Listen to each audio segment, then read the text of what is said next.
ओहो मेरी जान, क्या तुम भी हमेशा नखरे करती रहती हो। अरे जिद छोड़ो, चलो भी। नहीं, मैं इतनी आसानी से क्यों मानूंगी? तुम हमारी एनिवर्सरी कैसे भूल सकते हो? मैं तुम्हारी गर्लफ्रेंड हूं तो क्या हुआ? हे भगवान, एक तो मुझे ये नहीं पता कि साल में कितनी बार हमारी एनिवर्सरी आती है। कभी पहली बार मिले थे उसकी तारीख याद करो, पहली बार रिलेशन में आए थे उसकी तारीख याद करो, पहली बार मोमोज खाए थे उसकी तारीख याद करो। कितनी तारीख याद करूं मैं? तारीख तारीख तारीख करता रहता हूं बस। इतनी तारीखें तो हिस्ट्री में भी नहीं होगी। तुमने कुछ नहीं कहा अभी भी। धीरे से क्यों बोलते हो? हिम्मत है तो जोर से बोल कर दिखाओ ना। अच्छा चलो, तुम्हें पता है मॉल में सेल लगी है, हम अभी शॉपिंग करके आते हैं। तुम्हें क्या लगता है मामूली सी शॉपिंग से मैं मान जाऊंगी? इतना कहते ही पायल गाड़ी में बैठ जाती है। अब चलो गाड़ी जल्दी चलाओ, वो तो तुम कह रहे हो बस इसीलिए शॉपिंग पर जा रही हो, वरना मेरा शॉपिंग करने का बिल्कुल मूड नहीं है, ना ही मैं इतनी आसानी से मानूंगी। हाँ बिल्कुल मैडम, चलो फिलहाल चलते हैं, बाकी तो मैं खुद देख लूंगा। दोनों शॉपिंग पर चले जाते हैं और शॉपिंग करने के बाद वापस घर आते हैं। दोनों ही रोहन के घर गए। नमस्ते अंकल आंटी जी। नमस्ते बेटा, कैसी हो तुम? रोहन ज्यादा परेशान तो नहीं करता ना? नहीं अंकल जी, ऐसे कैसे परेशान करेगा मुझे। सही बात है, मेरे अंदर इतनी हिम्मत कहाँ। अच्छा मम्मी पापा आप दोनों हमें बताइए, इतनी इमरजेंसी में हमें यहाँ क्यों बुलाया है? बेटा, गांव से तुम्हारे दादा दादी आ रहे हैं। क्या कहा? कब? हफ्ता 10 दिन के अंदर आ जाएंगे। तो ठीक है ना, फिर इसमें दिक्कत वाली क्या बात है? आप लोगों ने इतनी हड़बड़ाहट में क्यों बुलाया था फिर हमें? दिक्कत तो कुछ नहीं है, बस इतनी सी बात है कि वो दोनों तुम्हारा रिश्ता पक्का करवाने आ रहे हैं। उन्होंने कहा है कि इस बार आएंगे तो तुम्हारी शादी करवा कर ही वापस जाएंगे। पिछली बार उन्हें इन सब चीजों के लिए समय नहीं मिल पाया था। तुम तो जानते हो, तुम्हारे ताऊजी की वजह से उन्हें जल्दी वापस जाना पड़ा था। रोहन के होश उड़ जाते हैं। लेकिन आप दोनों को पता है ना मुझे पायल से ही शादी करनी है, तो कहीं और रिश्ता कैसे तय हो सकता मेरा? अब तुम तो जानती हो, आखिरी फैसला तुम्हारे दादी और दादाजी का ही चलेगा। बेटा, उन्हें जो लड़की पसंद आएगी उसी के हिसाब से सब होगा। अब इसमें हम ज्यादा दखल अंदाजी नहीं कर सकते। मम्मी पापा आप दोनों ऐसे पीछे नहीं हट सकते अब। अंकल आंटी जी, अब इस तरह हमें मुसीबत में अकेला मत छोड़िए। आप जानते हैं हमारा कितना पुराना रिलेशनशिप है और हम एक दूसरे से ही शादी करना चाहते हैं। अरे भैया, आराम से बैठो, इस बारे में सोचते हैं कुछ। सभी सोफे पर बैठकर तरकीब ढूंढने लगते हैं। तभी सुमन को एक आइडिया आता है। एक आइडिया है मेरे पास। बताओ ना मम्मी, जल्दी से, क्या आइडिया है? क्यों ना हम ऐसा करें कि उन्हें गांव की एक लड़की से मिलवा दे। आंटी जी आप कैसी बात कर रहे हैं? अगर दादाजी दादी जी ने उस लड़की को पसंद कर लिया तो मेरा क्या होगा? मेरा तो पत्ता ही कट जाएगा ना। अरे बेटा, चिंता मत करो, वो लड़की कोई और नहीं, तुम ही होगी। लेकिन उससे क्या होगा मम्मी? पायल एक गांव की लड़की, ये कैसे पॉसिबल है? मैं समझ गया। इससे ऐसा होगा कि हम उन्हें कह देंगे कि हमने कुछ दिन पहले एक लड़की को पसंद कर लिया है, फिर हम उन्हें ये लड़की दिखाएंगे जो होगी पायल। हाँ, पायल बिल्कुल गांव की लड़कियों की तरह उनके सामने बिहेव करेगी। बिल्कुल गांव की लड़कियों की तरह तहजीब से बोलना, घर के सारे काम अच्छे से करना, सब कुछ गांव की तरह देसी तरीके से होगा।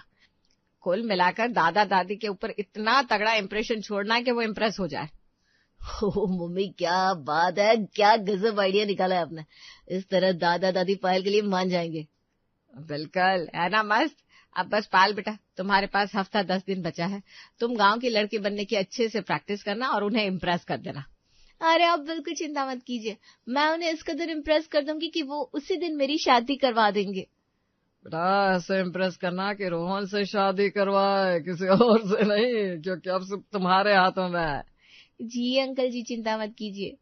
तो कुछ इस तरह सभी का प्लान शुरू होता है। वहीं दूसरी तरफ पायल की गांव की लड़कियों की तरह साड़ी पहनना भी सीख लेती है।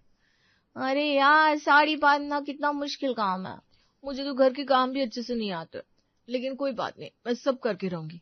घर के काम करने में बड़ा पीएचडी करनी है, एक बार देखूंगी तो सब सीख जाऊंगी। शाम को पायल घर में बर्तन साफ कर रही थी। ये देखकर उसकी मम्मी भी शॉक्ड हो जाती है।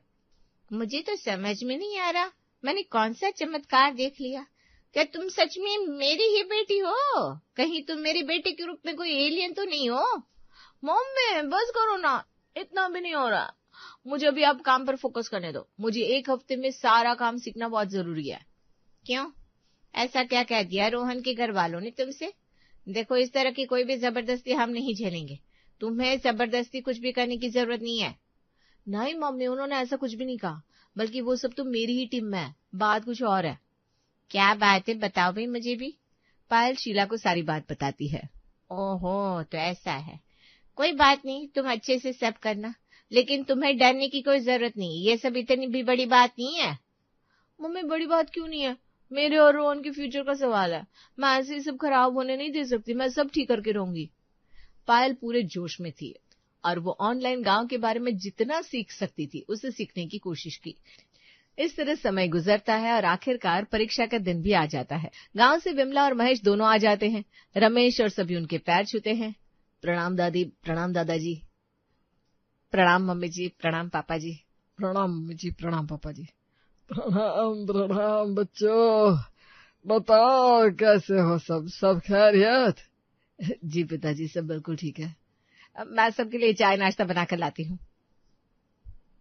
सुमन रसोई में जाती है और चाय नाश्ता बनाकर लाती है। उसके बाद सभी चाय पीते हुए बातचीत करते हैं। और रोहन बेटा बताओ, कंपनी में सब सही चल रहा है ना, काम धंधा? जी दादाजी, सब कुछ अच्छा चल रहा है। तो जब अच्छा ही चल रहा है तब और अच्छा कर लो जिंदगी को। अरे बूढ़ा होता जा रहा है, शादी कर ले। आखिर कब करेगा शादी? अरे दादी माँ, इतनी भी चिंता करने की जरूरत नहीं है, कर ही लेंगे, अभी क्या परेशानी है। तो हमने तेरे लिए एक लड़की भी पसंद। अरे रुकिए दादाजी। रोहन महेश की बात को बीच में ही काट देता है और हड़बड़ाहट में कहता है, मैं ना आपको किसी से मिलवाना चाहता हूँ। किससे मिलवाना चाहता है भाई? कोई बहुत खास है दादाजी, आप बस थोड़ा इंतजार करिए, शाम को मैं उससे आपको मिलवा दूंगा। शाम को पायल लहंगा चोली पहन कर आती है। उसका ये रूप देखकर सभी दंग रह गए थे। वो सबसे पहले महेश और विमला के पास जाती है और हाथ जोड़कर उन्हें नमन करती है। राम राम दादाजी, राम राम दादी जी, मखा के हाल चाल आप दोनों के। उसकी अलग भाषा सुनकर सभी कंफ्यूज हो जाते हैं। दादाजी, ये पायल है, गांव की देसी छोरी है। हमें पायल बहुत पसंद है और ये बहुत अच्छी लड़की है, इसे घर के सारे काम भी आते हैं। बस बस बेटा, पटरी रोको, बाकी हम खुद देख लेंगे क्या क्या आता है क्या क्या नहीं। तो हमने क्या करना है? अरे बेटा, ये कौन सी भाषा बोल रही हो तुम? अरे दादाजी, मैं गांव की छोरी सू, मन्ने गांव की ए भाषा आवे है, थारे भाषा समझ में ना आए के? अच्छा बेटा, कौन से गांव की हो तुम? एक बार को पायल कंफ्यूज हो जाती है क्योंकि उसने गांव की बोली और पहनावा तो पहन लिया था, लेकिन कौन से गांव का? मैं हरियाणा के एक गांव की सू, या न्यू कह लो, अक मैं हरियाणा ते आई हूँ। वहाँ के लोग तो बड़े बोले होते हैं। चलो अच्छा है। हाँ बिल्कुल वही तो, मन तो पहला एक ही थी। पायल की टोन जरा सख्त हो गई थी, जिसे सुनकर सभी को बड़ा अजीब लग रहा था। ये बात कुछ समझ में नहीं आई। कहीं पायल की झूठ का पर्दाफाश ना हो जाए, इसलिए सुमन बीच में ही पायल को टोकती है। अरे पायल बेटा रुको। सुमन उसे आंख मारते हुए मुंह से चुप रहने का इशारा करती है। अरे आंटी, यो के इशारा करो सांप? इशारे? कैसे इशारे हो रहे हैं यहाँ? अरे कुछ नहीं मम्मी जी, मैंने कोई इशारा नहीं किया। हे भगवान, ये लड़की क्या कर रही है, बस हमें फंसवा ना दे। और बताओ फिर के हाल चाल है? पायल सारी बातें थोड़ा लाउड टोन में कर रही थी, जिसकी वजह से सुमन को डर लग रहा था कि कहीं महेश और विमला उसे पहले से ही घर से ना निकाल दे, इसलिए सुमन फिर से पायल को टोकती है। अरे पायल बेटा, तुम क्या कर रही हो? आंटी जी, अब तक तो मैंने कुछ ना कर, अब कर सकूं ना? बस एक बार बता दो क्या करना है, मैं गांव की छोरी सू, कुछ भी कर सकूं सू। ओहो, तुम गांव की छोरी हो, कुछ भी कर सको तो ठीक है बेटा। एक बार फिर से सोच लो बेटा, तुम कुछ भी कर सकती हो ना? अरे हाँ हाँ बिल्कुल दादी जी, फिक्र नॉट। बस फिर पायल ने ऐसा कहा कि अब उसकी रेल बनना शुरू हो गई। सबसे पहले उसे खाना बनाने का ऑर्डर मिला, साथ ही बिल्कुल देसी खाना, जैसे मकई और बाजरे की रोटी, उसके साथ हरा साग, साथ ही उसे सिलबट्टे पर चटनी भी पीसनी थी। हे भगवान, कहाँ आकर फंस गई मैं? गांव की देसी छोरी बनना तो बहुत मुश्किल है। आई, मेरे तो हाथों में दर्द होना शुरू हो गया। तभी वहां सुमन आती है। अरे आंटी जी बचा लो मुझे बाजरे की और मकई की रोटी बनानी नहीं आती, आज से पहले कभी नहीं बनाई, ऊपर से लहंगे चोली को पहनकर काम करना तो और भी ज्यादा मुश्किल है। देख बेटा, मैं जानती हूँ तेरे लिए सब बहुत मुश्किल है, लेकिन तुझे लहंगा चोली पहनने के लिए किसने कहा था? वो मैंने ऑनलाइन देखा था कि गांव में इस तरह के कपड़े पहनते हैं। अरे बेटा, गांव का मतलब ये नहीं होता कि पुराने जमाने के कपड़े पहनने हैं। गांव में बस देसी खान पान और संस्कार होते हैं। लेकिन आजकल तो गांव में भी ऐसे कपड़े कोई नहीं पहनता। मैं क्या करूं आंटी जी?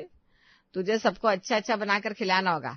जैसे गेहूं की रोटी बनती है ना, बस वही सोचकर बाजरे की रोटी बना देना। अब मैं चलती हूँ, ज्यादा देर यहाँ नहीं रोक सकती। जैसे फोन में बाकी सब भाषा भी सीखी है ना, ऐसे ही रोटी बनाना भी सीख ले। ये कौन सी बड़ी बात है। ले फोन मैं चला देती हूँ। चटनी पीसने के बाद पायल बड़ी मुश्किल से परेशान होते हुए सबके लिए बाजरे और मक्के की रोटी बनाती है। रोटी का हाथ तो जलकर कोयले जैसा हो गया था। अरे बेटा, ये रोटी है या कोयला?